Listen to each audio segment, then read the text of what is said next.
Halo Tribuners, kembali lagi bersama saya Moliza Tulfa. Selama 30 menit ke depan kita akan mengulas sosok inspiratif dengan banyak sekali achievement yang bisa menjadikan inspirasi bagi kita semua.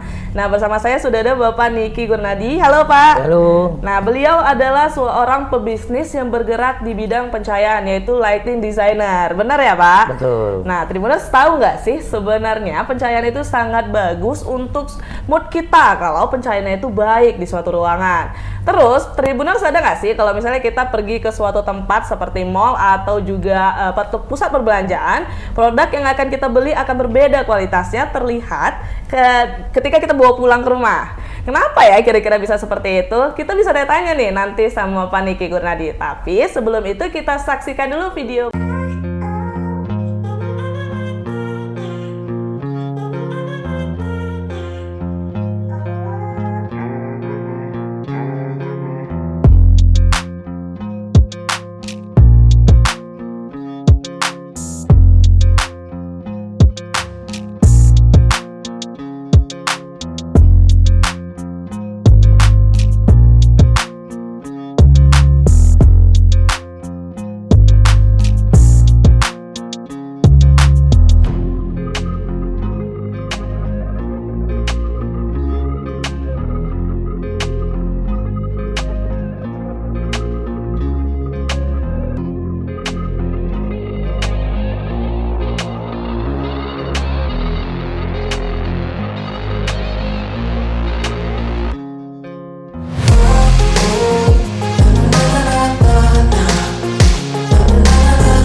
Nah, Tribuners, itu dia tadi video menarik dari Indilight, yaitu bisnis yang digeluti oleh Pak Niki Gurnadi.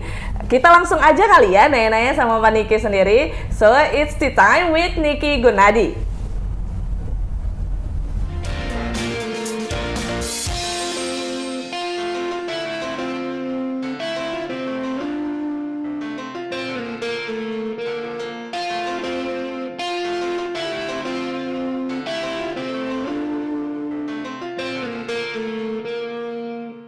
Halo Pak Niki, apa kabarnya?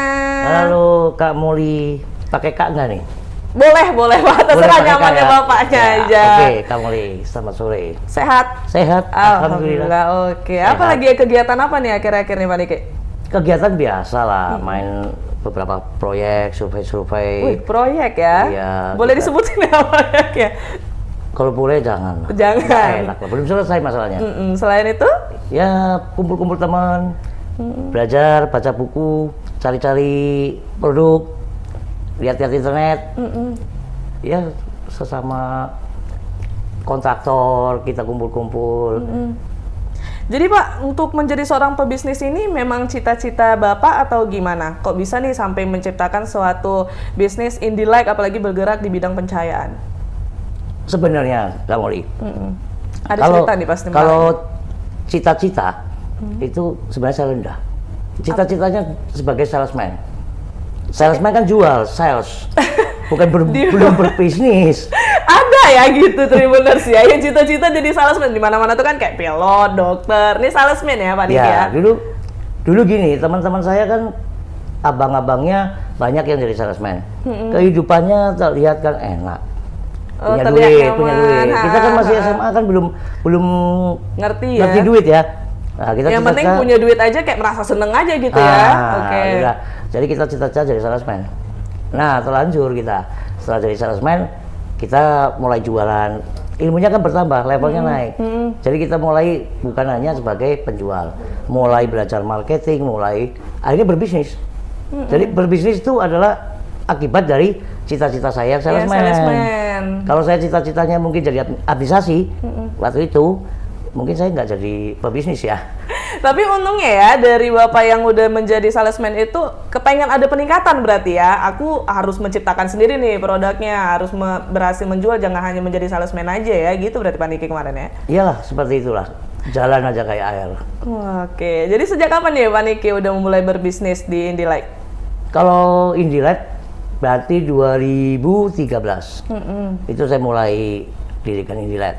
Oke. Yang sebelum-sebelumnya kan tidak pernah seperti Indilight. Kalau Indilight ini perusahaannya bergerak kan banyak ke jasa ya. Konsultan Jasa. lighting. Oke, Jadi berarti kita- Indilight itu hanya lebih ke konsultan lightingnya ya? Ya, lighting designer. Jadi kita desain untuk pencahayaan. Kalau desain pencahayaan saya mulai dari tahun 2013. Sampai sekarang. Sekarang ini Berarti like- udah berapa tahun kamu nih? 9 tahun ya? 9 tahun. 9 tahun lumayan juga. Itu 9 tahun. 2013 saya pertama masuk ke Medan itu, Pak Niki. 2013 enggak? Saya masuk ke Medan 2000. Saya. Oh kamu nih. Jadi Indilight Muka saya baru menerjunkan diri ke Medan Oh gitu. iya, asli mana kamu nih? Asli saya dari Aceh. Kok jadi saya ditanyain? Oke. Oh iya, sorry. Oke, kalau gitu.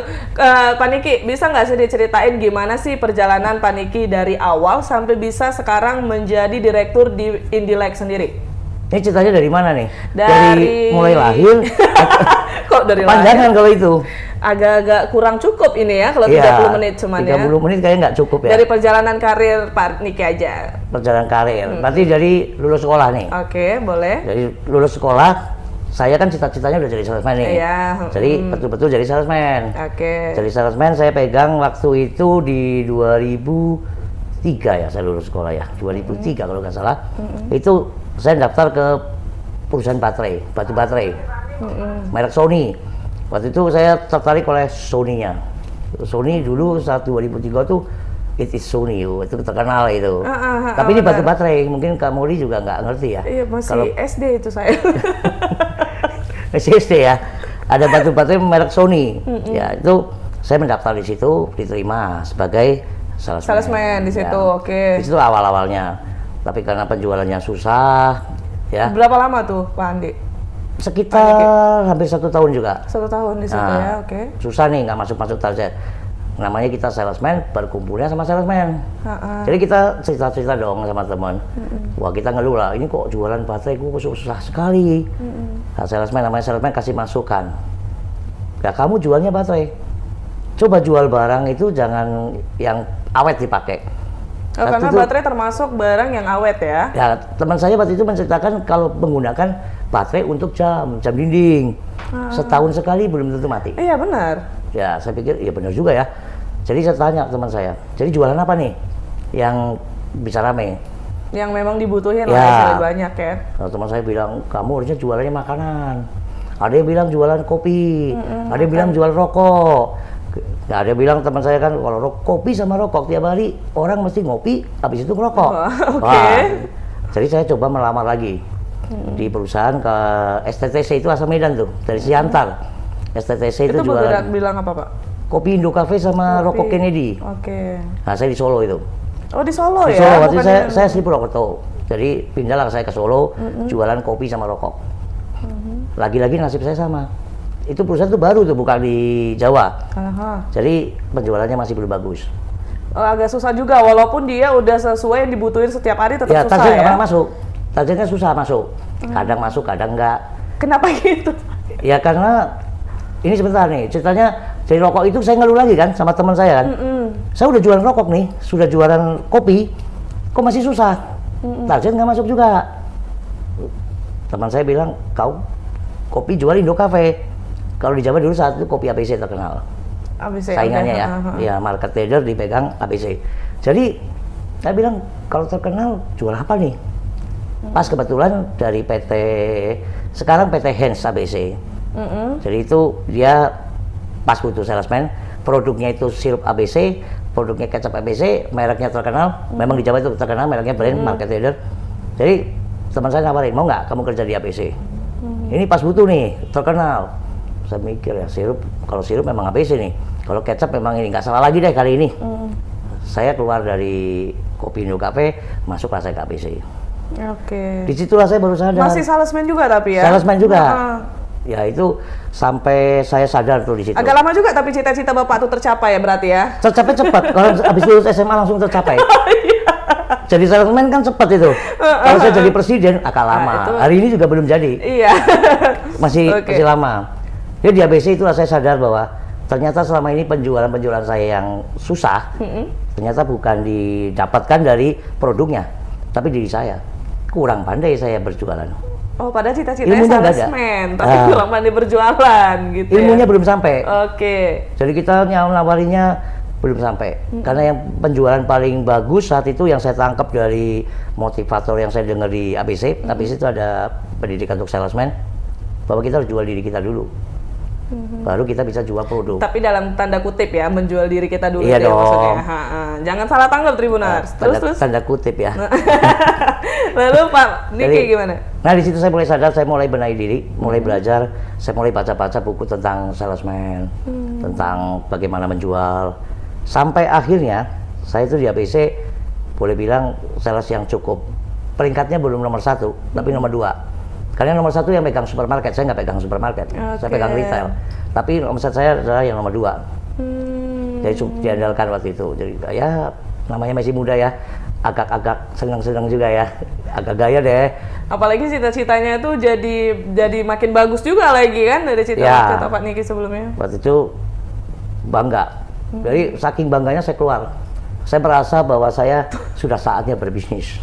Oh, jadi karena udah merasa puas di dunia salesman, udah mencapai tingkat yang Bapak inginkan, jadi Bapak keluar untuk berbisnis gitu ya? Bukan gitu, Kak Molly.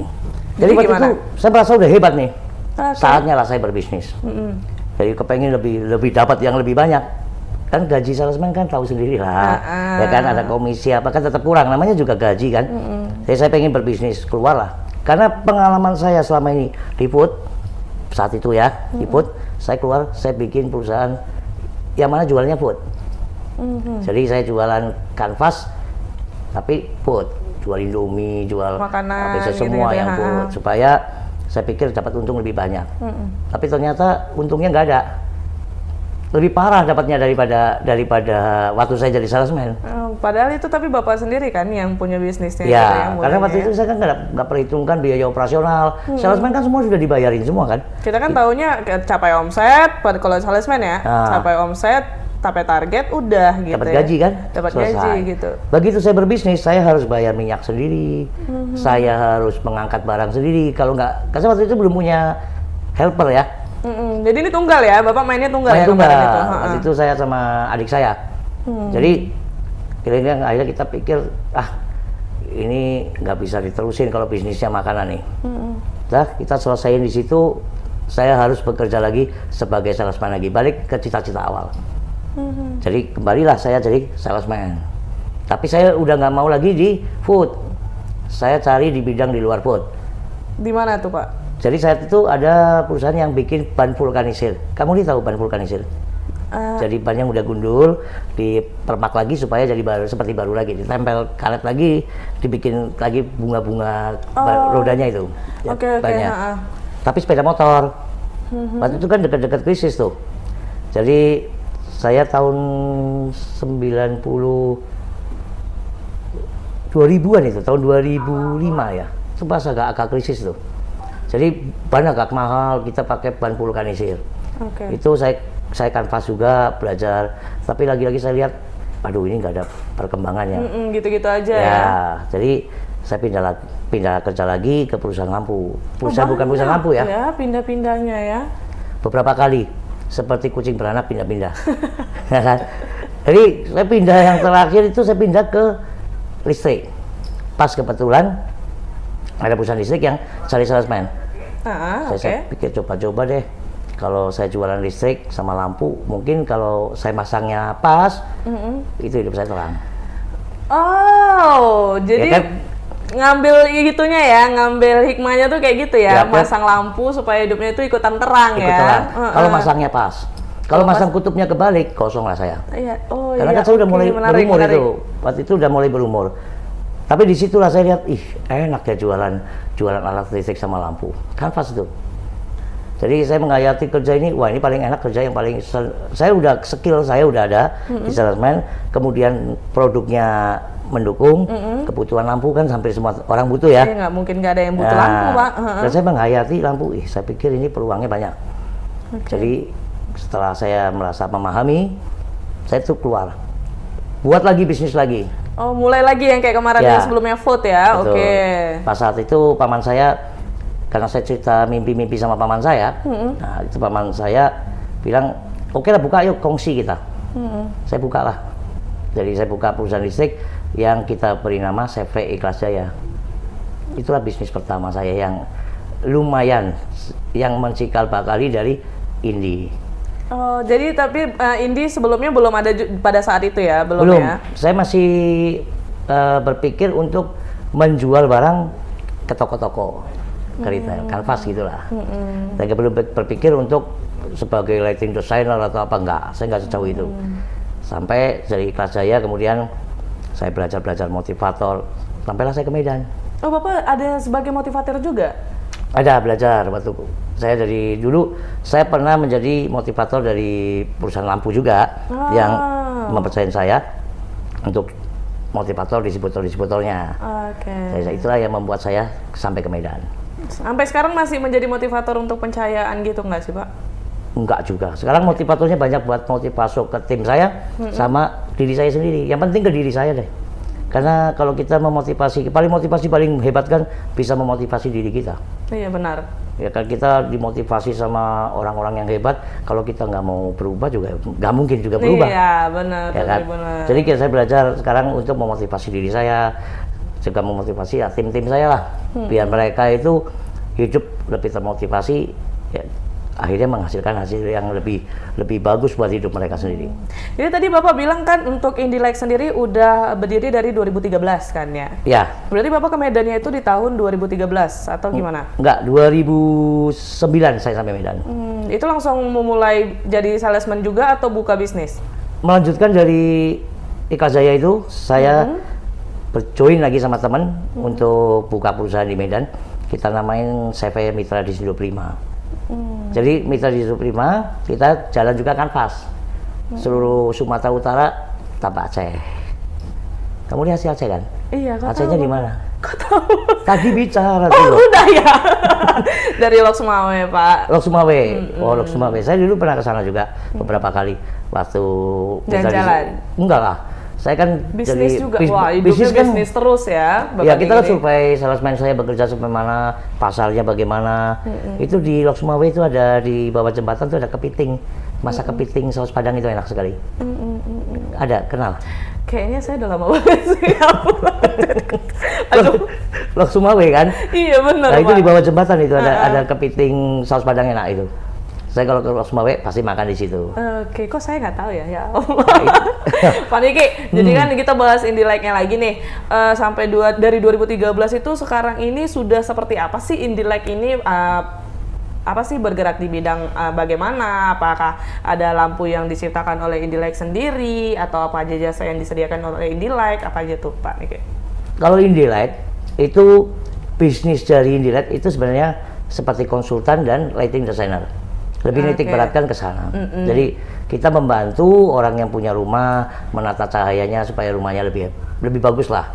Jadi kalau apartemen bisa saya buat seperti hotel, pencahayaannya ya, pencahayaan seperti hotel. Jadi kita menata pencahayaan di supermarket. Jadi kita bantu sebagai konsultan. Jadi Indilike sendiri kalau sampai sekarang brand kita mungkin lebih dikenal ya di Medan. Kita juga sampai ada di luar Medan pun kita ada kerja juga. Jadi dari Nggak cuma di Medan ya? Enggak cuma di Medan. Sampai kita ke Bali kemarin. Di Pulau Bali kita juga ada satu supermarket Grand Lucky yang di Bali Itu kita yang juga mendesain lampunya, sama menggunakan lampu dari kita juga. Kita kan rekomen juga untuk lampu-lampunya. Sebenarnya nggak cuma di Medan aja terkenal berarti Indilek, ada sampai keluar juga ya? Ya, tapi dasarnya pertama-tama dari Medan. Dari Medan lah Indilek lahir. Pak Niki, ini aku jadi mau kepengen nanya nih, sebenarnya apa sih perbedaan? Misalnya aku pergi ke pusat perbelanjaan tuh, melihat baju kan, terus ketika aku beli, bawa pulang ke rumah, itu jadi beda tuh barangnya, bajunya. Itu sebenarnya kenapa sih Pak Niki? Beda, jadi warnanya beda ya. Kualitasnya pun jadi kelihatan kayak biasa aja gitu, waktu dipajang di sana tuh kayak mewah kali gitu. Itu ada rahasianya. Ada resep. rahasianya? Rahasianya itu karena sekarang toko-toko pakaian ya, yang tingkatnya nasional ini masih Kamuli juga belanjanya mungkin di toko-toko yang nasional nih kita bicaranya, seperti Uniqlo gitu ya. Mereka udah memperhatikan sekali itu cahaya. Jadi mereka nggak sembarangan untuk menggunakan lampu sebagai pencahayaannya. Jadi itu memang faktor karena cahaya aja tuh Pak Niki? Yes, itu cahaya yang ada di Uniqlo, itu cahayanya tuh sangat bagus sekali.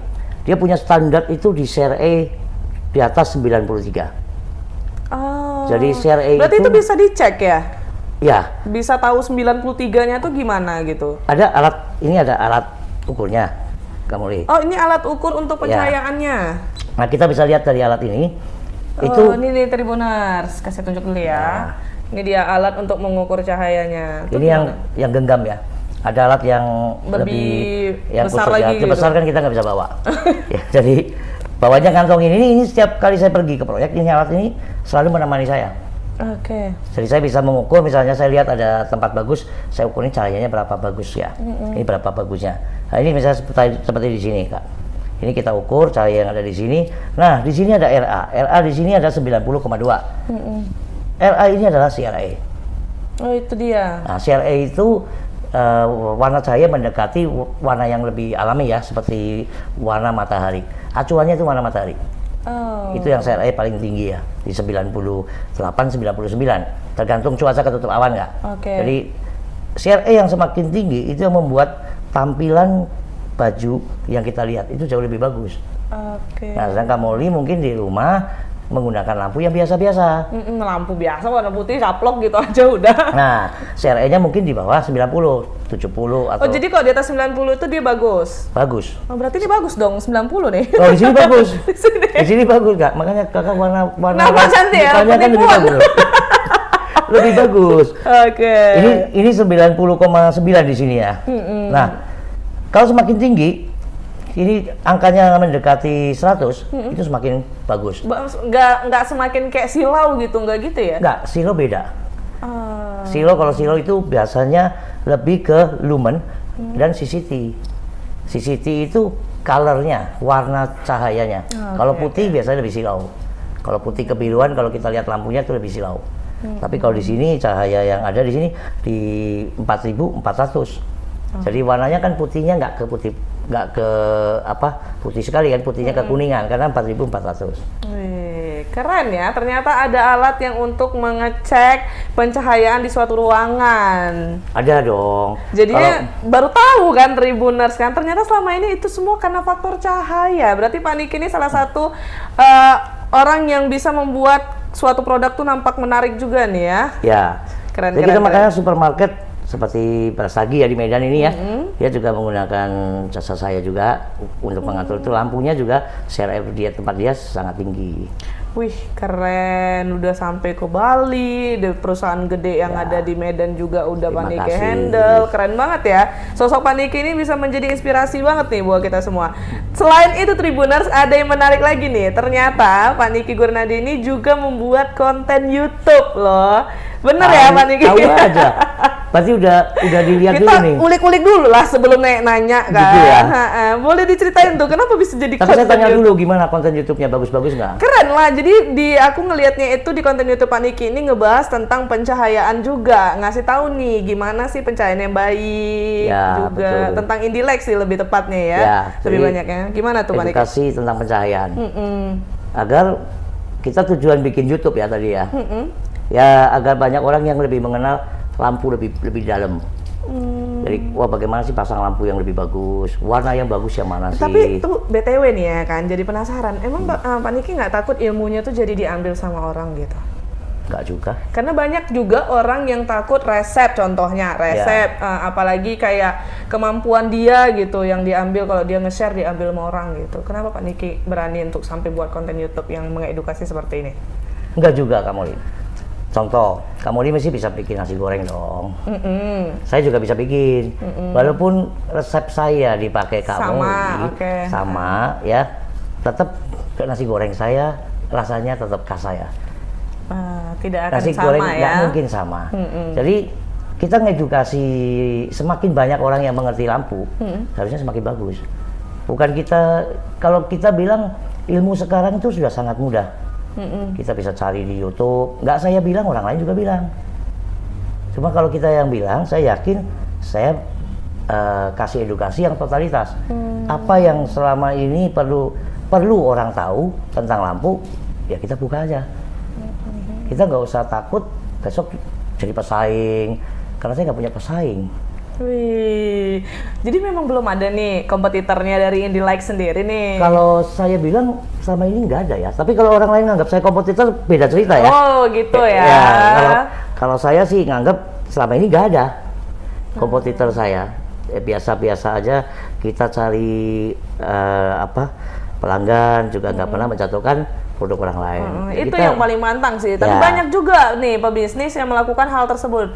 Gimana sih cara, misalnya nih ada Pak Niki tahu ada satu kompetitor Pak Niki yang Pak Niki tahu mereka menjelekkan Indie-Like, itu gimana sih cara Pak Niki untuk menanggapinya dari sisi Pak Niki sendiri? Ya kalau kejadian ini belum pernah ya. Belum pernah ya. Saya ada yang, ya mungkin ada yang jelekin tapi nggak kedengeran nggak sampai ke saya ya. Tapi kalau memang ada kejadian itu nanti baru saya pikir lah bagaimana kita menghadapinya. Belum kejadian kamu lihat. Siap. Pak Niki, aku mau nanya lagi nih. Jadi udah jadi direktur Indie-Like, udah buat konten YouTube juga. Kedepannya Pak Niki mau melakukan hal apa lagi nih? Saya. Apa sih target Pak Niki lagi nih yang belum kesampaian gitu? Target saya bisa saya edukasi anak saya, ya kan, dari sosok yang lebih hebat dari saya. Wih, tuh jadi orang tua yang baik juga ya. ya. Saya contohkan ke anak saya. Udah dimulai dari sekarang nih Pak Niki? Udah, anak saya kan juga dia bergabung juga di perusahaan Indie-Like. Dia pegang smart home. Oh, yang serba nyala gitu, bukan? Bukan, beda. Jadi salah rupanya. Smart itu yang bisa kita kontrol, nyalain lampu dari handphone. Dari jauh, ya kan? yang kayak gitu. Kemudian bagaimana kita menyalakan, mematikan dengan satu tombol di rumah. Jadi seperti itulah kira-kira. Anak saya udah mulai juga, dia saya ajarin untuk bagaimana desain juga. Wih, oke. Terus Pak Niki, tantangannya apa aja sih yang sudah Pak Niki jalani nih selama jadi Indie-Like, jadi konten YouTube juga, apa aja tantangannya? Tantangan banyak ya. Tiap kali tantangan itu datang. Kan ada lagunya. Gimana lagunya? Yang arti cinta itu loh. Wih, kok jadi arti cinta? Kan ada lagunya. Hidup gimana? ini Coba Pak Niki. Waduh. Ini liriknya. Acara ini kan ya, gimana ya liriknya ya? Udah Pak Niki ya. Dulu Sumbang itu loh, yang nyanyi arti cinta itu lagunya gimana itu? Tapi di situ lagunya tuh bagus sih, bahwa hidup kita selalu itu ada rintangan. Tapi kan kita harus hadapin. Harus ya. Iya, harus. Terus cara menghadapinya itu Pak Niki ngelakuin apa-apa aja sih biasanya? Biasanya? Ya, kita tetap tenang. Kalau ada masalah kita tetap tenang. Kita cari solusinya. Kita bukan cari sebabnya, tapi kita cari solusinya. Karena keren. Masalah kan selalu datang, dan yang kita butuhkan bukan kenapa masalah itu datang. Bukan dipikirin ya. Ya kan? Tapi bagaimana kita menyelesaikan masalah yang datang. Nah, setiap kali ada masalah ya kita selesaikan satu-satu. Kita kan ada tim, kita bisa meeting, briefing, kita bersama-sama. Karena kalau bersama kan jauh lebih indah. Oke, keren ya. Jadi seperti hari ini kan kalau kita ngomong sendirian gitu kan nggak asik kan. Nah, ini kan enak kan. Nah, kalau gini berdua kan minimal berdua sudah enak. Oke, siap. Jadi penasaran nih soal dia tadi tim briefing. Aku jadi penasaran ya. Sekarang ini di Indie-Like sendiri sudah ada berapa sih pekerja yang bergabung di Indie-Like? Kalau bergabung nggak banyak. Kita untuk Indie-Like ya. Bersama saya itu ada 12. Kita punya tim 12 orang. Itu termasuk saya dan anak saya, termasuk juga istri saya. Jadi banyak yang kita berkumpul, karena Indilight itu suatu brand, juga satu slogan ya kalau saya bilang, kayak tagline gitu. Slogan, kenapa gitu? Karena Indilight itu singkatan dari ini loh diri gue. Indilight, ini lo diri gue. Nah, Indilight itu ini diri gue. Oh, jadi kayak kepanjangan dari Indilight itu, Indilight-nya pendekannya gitu. Ya, jadi saya ajak beberapa orang yang misalnya bagian instalasi listrik, ya kan.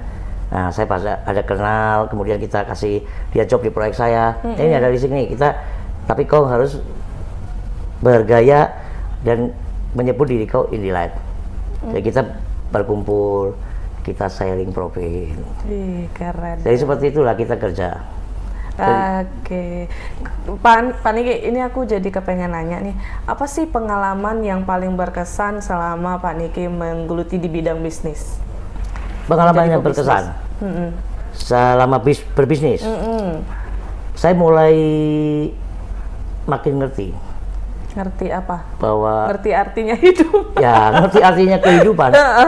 Dulu waktu saya belum berbisnis, saya pikir berbisnis itu ada suatu apa ya, mendapatkan uang yang banyak, ya kan, sukses itu identik dengan uang atau benda.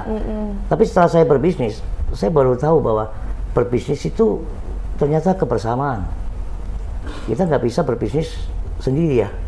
Memang kalau kita sendiri mungkin kita lebih cepat berjalannya, karena kita nggak membawa beberapa anggota tim kan. Tapi kalau kita sendirian, tentunya nggak jadi lebih besar. Kita besar karena bersama-sama. Kita mulai ngerti bahwa oh ternyata saya harus punya tim yang kokoh, dan kita harus dekat sama tim kita. Kita sama-sama nyelesain masalah, suka duka sama tim. Jadi kita lama-lama bisnis itu bukan mencari uang lagi. Jadi kita itu nikmat menjalani bersama-sama. Kebersamaan itulah berbisnis. Jadi nggak cuman egois karena mau pentingin harus ada cuan nih, nggak gitu ya, tapi kebersamaan bersama tim juga penting ya. Ya, karena tim lah yang membuat kita tuh bisa sampai di titik ini sampai sekarang. di detik ini. Oke. Pak Niki, nih kalau misalnya nih ada sebagian orang yang membuka bisnis tuh karena hobi atau memang itu yang digemari dia. Kalau menurut Pak Niki, bagaimana sih kalau misalnya ada orang yang mau membuka bisnis tuh karena peluang, itu bisa bagus nggak sih bagi Pak Niki? Kalau menurut saya enggak. Kenapa gitu? Wih, langsung Bisnis, katanya. ya. Karena kalau kita lihat peluang, semua ada peluang. Bisnis itu mulai harusnya dari hobi. Apa yang kita sukai.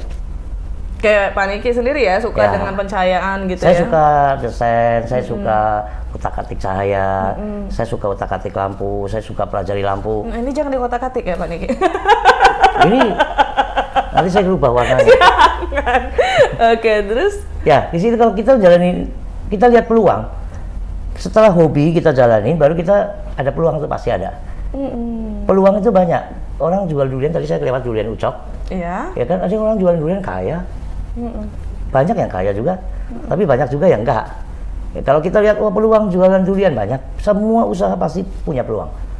Tapi kalau kita nggak suka, ya, nggak ada hobi, karena setiap bisnis pasti punya hambatan.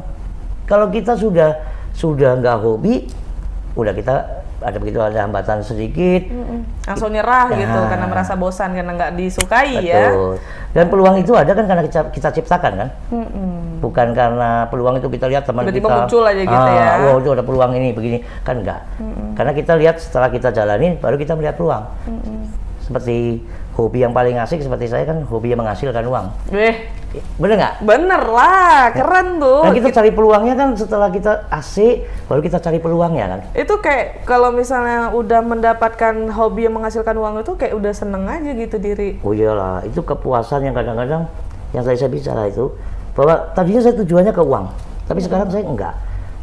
Kita tujuannya makin banyak kita punya teman, dan bagaimana kita mengerjakan proyek yang semakin besar, yang semakin sulit tantangannya semakin ada. Jadi semakin kita, wah ini desain, kalau desain lampu, kalau sudah saya pasang, biasanya kan, oh cuma gitu, kan gitu. Tapi kalau tempat kosong, kemudian kita bikin jadi indah karena lampu, karena cahaya, pencahayaan, nah itulah kepuasannya, nggak bisa dinilai dengan uang. Oke, tadi kan ada nih Pak Niki ngomong soal tantangan dalam berbisnis itu pasti ada kan. betul. Coba dong diceritain apa sih tantangan yang paling sulit selama Pak Niki menjalani bisnis ini? Pernah nyerah nggak sih untuk menjalaninya gitu, menghadapinya? Syukur saya belum pernah nyerah. Wih, Dan tantangan kalau yang paling sulit, itu juga susah saya jawab ya, karena kalau sulit kan saya belum bisa selesaikan masalah, itu baru saya anggap sulit ya. oke. Tapi selama ini tantangan yang ada selalu saya lewatin.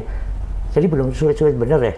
Walaupun pasti rata-rata kita mikirnya itu ketika tantangan itu datang, ih kayak susah banget nih masalahnya, tantangannya Pasti. gitu. Tapi padahal ternyata kalau udah terlewati, udah gitu ya. Ya, kadang-kadang kita fokus pada masalah, bukan masalah sebenarnya, tapi samping-sampingnya. Dan setelah kita lewati baru kita, waduh kemarin kok mikirnya ke sana ya. Padahal sepele masalahnya. Tapi kadang-kadang kita nggak kepikir di situ misalnya. Wah itu kita pikir ternyata masalahnya sebenarnya ringan. Tapi kita pikirnya karena Karena dipikirin. Kayak tadi gitu. Pak Niki ada bilang sebelumnya, jangan dipikirin tapi dilakukan, Ya. ditindaki gitu. Kita cari solusi kan, banyak Cari kita solusinya, karena setiap manusia pasti punya keahlian masing-masing. Ya kita belajar, walaupun itu tim saya ya kan, saya tetap belajar sama mereka. Mereka yang lebih muda-muda dari saya, jauh muda-mudanya. Saya sama anak saya juga belajar. Karena teknologi itu yang lebih ngerti biasanya. Itu Ada orang yang anak bergaul muda, kan, ya anak muda milenial. kan, milenial, karena pergaulannya di situ. Iya, benar. Nah, kita yang sudah bukan milenial, saya mungkin generasi apa ini ya? Generasi Z. Z ya mungkin ya.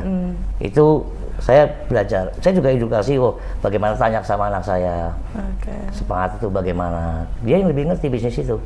Kalau saya kan bergelut lampu, ya saya mulai saran apa yang anak muda kasih sama saya.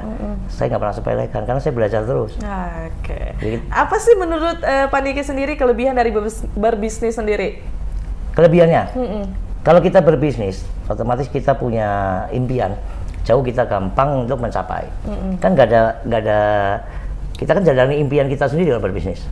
Benar. Kalau kita kerja kan menjalankan impian orang lain. Kata orang bijak seperti itu. Berarti saya mengerjakan impian orang lain dong sekarang. Enggak sih. Saya ini impian saya Nggak juga gitu sih. banget lah ya. Nggak gitu-gitu Ya. banget. Jadi kalau saya sih sama tim ya, saya selalu ngajak untuk kita mimpi bersama. Jadi visi dan misi harus sama kan. Jadi kita harus bangun impian yang sama. Baru kita bisa menjadi satu tim yang kokoh. Oke. Kalau saya ditanya tadi asiknya berbisnis, satu tadi ya saya jawab bahwa kita bisa menjalankan impian kita sendiri. Oke. Ya. Kedua lagi, Banyak kita duit enggak? kalau duit ya, kalau kita kerja semua dasarnya duit, nggak ketemu nanti. Nggak ada bisa-bisnya ya Pak Niki. Betul. Oke. Kadang saya pasang lampu juga nggak dapat duit juga. Kok jadi curhat? Terus Nggak apa lagi nih curhat. kelebihan berbisnisnya Pak Niki? Ya kita lebih realistis ya, bahwa ide yang kita punya ini sebenarnya benar-benar bisa diaplikasikan nggak? Oh, jadi memuaskan diri juga ya? Kan kadang kita Menuangkan kalau ide itu. mungkin kalau kita kerja, kita punya ide nih, harusnya begini, tapi kan nggak bisa karena peraturan perusahaan kan. Benar. Dengan kita berbisnis kan kita bisa, ide kita nih relevan nggak? Bisa kita pasang lampu di bulan nih, nah kita punya ide seperti itu. Kan bulan udah terang, tapi kan terangnya kan moonlight itu kan. Kita mungkin bikin lebih terang lagi, kalau bulan warnanya biru mungkin lebih cantik misalnya. gitu. Idenya kita mau menerangi bulan, tapi realistik nggak? Kalau di bisnis kan kita bisa lakukan nggak? Kalau nggak berarti ide kita nggak realistik dong. Ya kita cuma hanya sampai impian aja, realisasinya nggak ada karena ide kita nggak masuk dalam kategori yang bisa dikerjakan misalnya. Itulah uniknya kita berbisnis. Itu keren ya. Jadi untuk berbisnis tuh kita bisa menuangkan ide kita Nah, menjadi kenyataan kalau realistis juga Ya. tapi Betul. oke. Kan kita semuanya harus ada realistisnya juga. Jangan kita mengimpinya terlalu tinggi, ya kita nggak akan nyampe. Ide kita kecil, asal melangkah, kita tekun langkah sampai juga. Daripada kita punya impian besar, tapi kita nggak ngelakuin apa-apa, ya kita benar. juga bukan berbisnis. Siapa sih motivasi Pak Niki sendiri? Motivasinya, tentunya istri saya. Wih, Ih. sayang istri banget nih Pak Niki. Iya, karena katanya kalau kemarin saya pernah baca itu katanya di balik lelaki sukses ada lelaki ada perempuan hebat ya. Perempuan hebat. Di belakang lelaki. Kalau saya pikir nggak di belakang deh. Saya nggak ada di belakang, tapi di samping saya. Yang nonton istrinya Iya, kesel-kesel. moga-moga nonton. Kasih tahu lah Pak nonton. Ya, kasih tahu ya. Kesem nih Iya. punya lah Bu. Makin bahagia aja Betul. nih. Kan begitu kan? Bukan di belakang, tapi dia di samping saya, nemanin saya. Selain istri ada lagi nggak Pak Niki? Yang memotivasi Pak Niki untuk saya kira berbisnis banyak dalam yang lain. berbisnis. Selain istri ada lagi enggak? Saya sempat kaget juga saya ditanya begitu. Maksudnya memotivasi. Oh, yang memotivasi. Oh, ada. Itu ada teman saya, teman baik. Ya, dulu kita rekan kerja ya. Bukan rekan kerja, tepatnya dia guru lampu saya sebenarnya. Pak Yamin. Guru lampu yang sebelum Pak Niki terjun ke Indilek ini. Ya, yang pertama kan saya waktu terjun ke Iklat Jaya. Itu guru lampu saya pertama. Dia belajar, saya belajar banyak sama beliau. Jadi dari beliau juga Pak Niki bisa Ya. sampai di titik sekarang ya. Betul. Sampai sekarang udah 20 tahun lebih loh. Saya berteman sama beliau. Sampai sekarang. Saya sering tanya bisnis kan kalau ada masalah ya kadang-kadang kita curhat-curhatan. Dia juga telepon-teleponan. Kita kontak-kontak lah. Itu motivasi saya juga banyak. Karena setiap hidup kita juga perlu kita tuh mendengar orang lain. Yang kita bisa dengar. Kadang-kadang kan kita ego ya. Saya nggak mau dengerin sama kamu lah. Misalnya, ya kan? Tapi harusnya kita punya orang yang bisa kita percaya dan kita dengar Benar. pendapatnya. Itu Kalau perlu tanya, sih. ya itulah. Mungkin Pak Yamin ya, ayah saya, banyak yang memotivasi saya. Kehidupan saya ini dulu bukan saya lahir langsung jadi. Lek langsung kayak gini Iya. enggak ya, banyak proses yang dijalanin juga ya Pak Niki. Betul.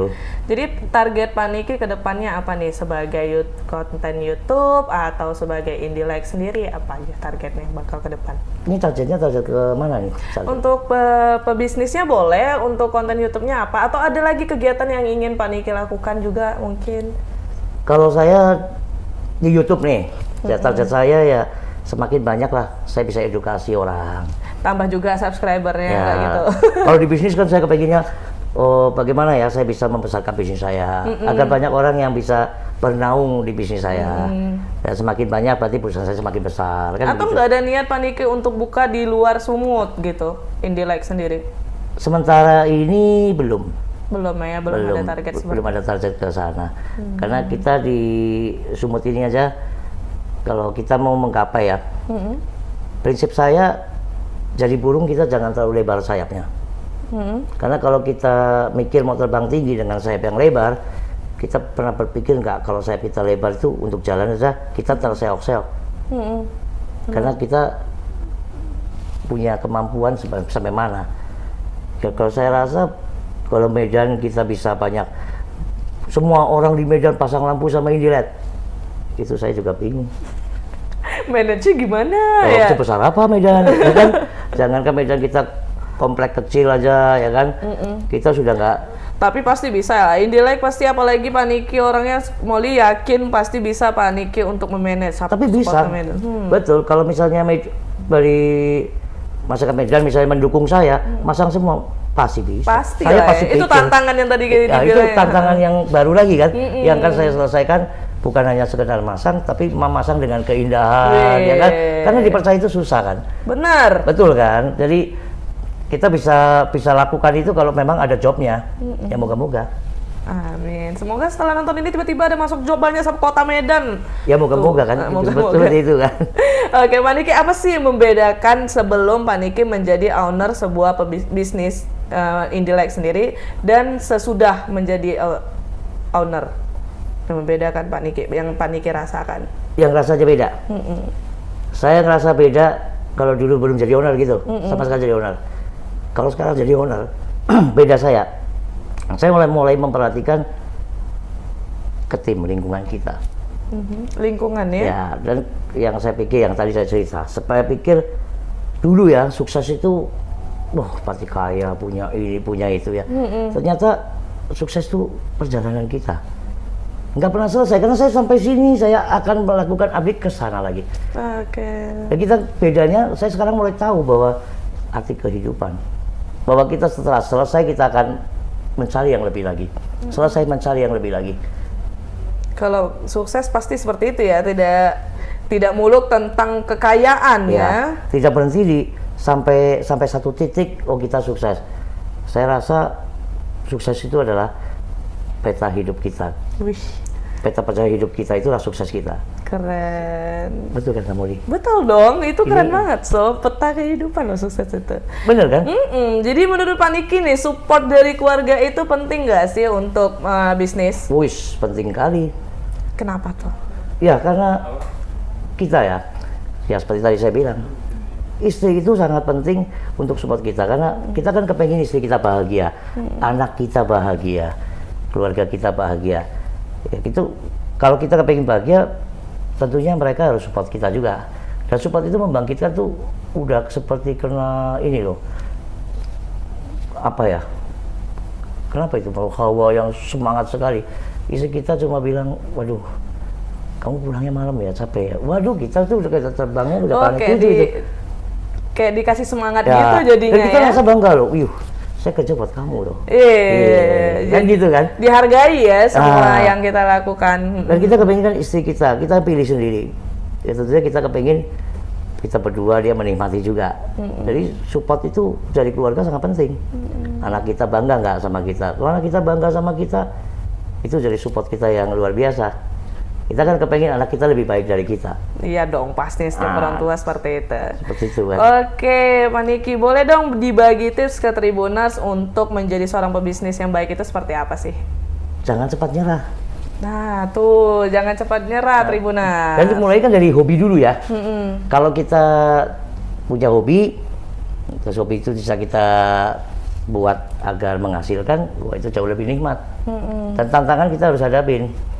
Yang satu-satu kita lewatin, dan jangan pernah memikirkan yang belum terjadi ya di depan kita. Udah ditakutin duluan Ya, modalnya ya, jangan karena gitu. kita udah pusing-pusing belum tentu kejadian juga. Jadi kita jalan aja langkah. Semua ada resiko, tapi kita harus jalan semua. Seperti itu kira-kira. Tuh Tribuners, jadi jangan takut untuk mengambil resiko karena belum terjadi juga kan, Ya. dijalani aja dulu, jangan takut. Tuh tips dari Bapak Niki Gurnadi selaku owner dari Indilight. Kok ini direktur ya, direktur dari Indilight. Kalau India ya lebih baik saya kalau di Konten India YouTuber deh. YouTuber ya. Oke, Sama aja. kalau gitu kita udah sampai di penghujung acara nih Pak Niki. Udah banyak banget ya kita tadi sharing perjalanan Pak Niki dari awal karirnya sampai di titik ini. Terus apa aja sih yang memotivasi dia sampai bisa ke titik ini sekarang, keren banget. Terima kasih Pak Niki Gurnadi udah mau Oke. berkunjung ke Tita. Terima kasih juga Kak Molly. Semoga Indilike-nya makin sukses, terus konten YouTube-nya juga makin banyak. Oh iya, bisa di-share mungkin konten YouTube-nya apa namanya biar di-subscribe sama Tribuners di Medan. Konten YouTube-nya Indilight. Jadi INDIE Light-lightnya cahaya. LIGHT, betul Ya, ya? jangan lupa subscribe. Jangan lupa subscribe tuh langsung dari Cepat ini sebelum ditutup, Iya, kesempatan harus diambil. Oke, kalau gitu Tribuners, terima kasih udah menonton acara Tea Time episode kali ini. Bersama saya Molizatul Ufa dan Niki Gunari. pamit undur diri, dan juga kru yang bertugas juga ikut pamit undur diri. Assalamualaikum warahmatullahi wabarakatuh.